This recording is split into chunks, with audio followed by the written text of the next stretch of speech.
Bom dia, boa tarde ou boa noite, depende do horário que você esteja assistindo essa nossa videoaula. Eu me chamo Ana Cabral e vou aqui dar prosseguimento à nossa primeira aula de figuras de linguagem. Como eu havia dito, a gente dividiu essa aula em duas partes. Agora vamos começar a segunda. Figuras de pensamento. Que nem eu falei, são muitas figuras de linguagem. Então eu selecionei as que são mais prováveis de cair nessa edição do Enem, para ficar mais fácil de vocês absorverem o conteúdo. Vamos para as figuras de pensamento. Antítese.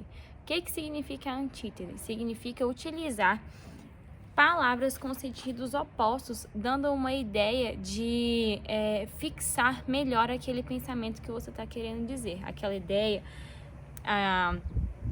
principalmente em questão na arte barroca, a gente tem muito o uso de contradição, né? A arte da contradição.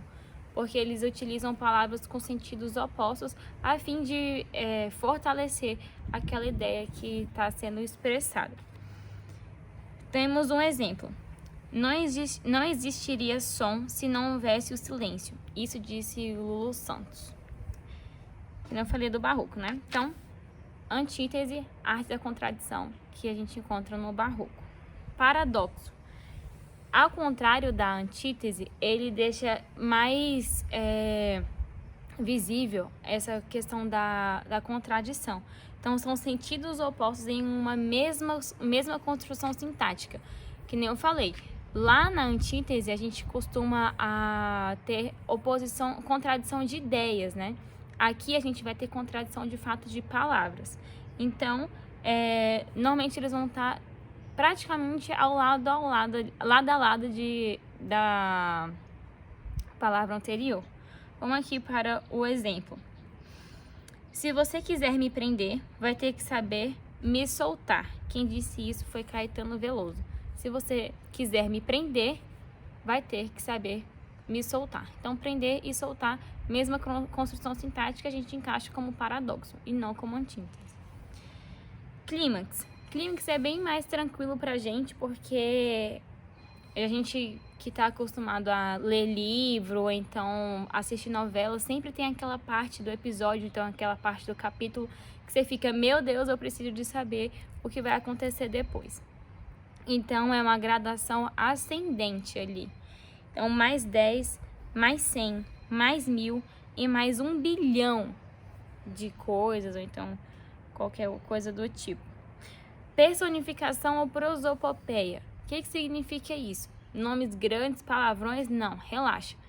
Personificação ou prosopopeia significa você dar características humanas a seres inanimados. Por exemplo, braço do sofá,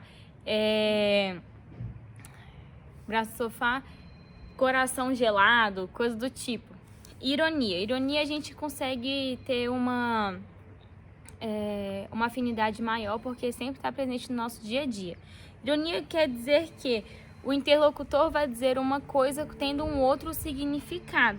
Então vamos para um exemplo. Moça linda, bem tratada, 3 séculos de família, burra como uma porta, um amor. Burra como uma porta, um amor.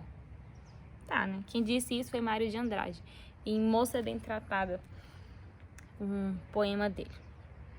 Tá, essas são as principais figuras de pensamento. Agora vamos para as figuras sonoras. Vamos começar com cacofonia.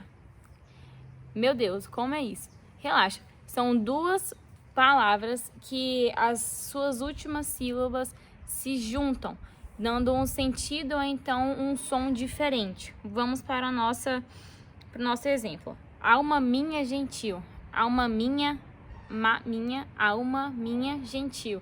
Então não é que dá, nesse exemplo não dá um significado diferente, é apenas um som diferente. Alma minha gentil. Agora, um significado diferente seria: eu beijei a boca dela. Cadela, boca dela. Cadela é o feminino de cão, né? Então dá um significado diferente. Tem que tomar cuidado com isso aí. Então, cacofonia é a junção de uma das últimas sílabas de uma palavra tendo um som ou então um significado diferente.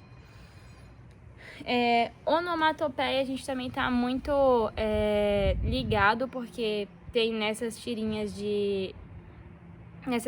que apresentam pra gente no enunciado do Enem, enunciado de alguma questão que a gente vai fazer. É o famoso repetição, reprodução de um som de uma forma escrita. Então, tic-tac, que é a passagem do tempo lá, tic-tac, tic-tac, tic-tac. Tá. Aliteração são repetições de sons consonantais. Então, a gente vai ter ali a presença de sons só de consoante. Vamos para um exemplo. Lá vem o pato, pata aqui, pata colar. Lá vem o pato para ver o que há. Então, pá, pá, pá, pá, pá. É um som consonantal que está sendo presente aí. A assonância é a repetição de sons vocálicos.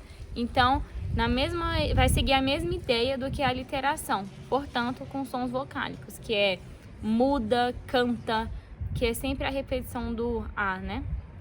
Então, essa foi a nossa segunda aula de figuras de linguagem. Encerramos por aqui. E agora a gente vai para as nossas aulas de exercícios. Um grande beijo e até a próxima!